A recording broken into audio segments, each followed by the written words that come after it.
وہ بڑے عاجز اور سادے آدمی تھے. لوگ سمجھتے ہیں کہ فلانا بندہ بڑا ڈاڈا ہے. ڈاڈے تھے وہ، لیکن اپنے نظریے کے اعتبار سے، اپنی بات کے اعتبار سے وہ ڈٹ جانے کا مزاج رکھتے تھے، لیکن روٹین میں، وزاداری میں، میل ملاپ میں بڑے حسین آدمی تھے.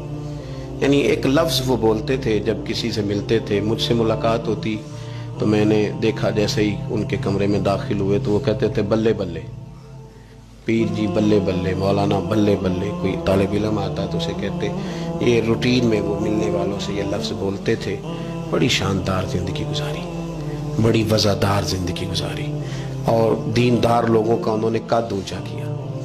اور میں یہ عرض کروں ان کے کارکنوں سے، شاگردوں سے، ان کے مریدوں سے کہ وہ یاد رکھیں اس بات کو کہ آپ کے تو وہ سربراہ تھے، شیخ تھے، استاد تھے، لیکن نبی پاک سے محبت کرنے والا ہر بندہ ہی ان سے محبت کرتا ہے. تو حضرت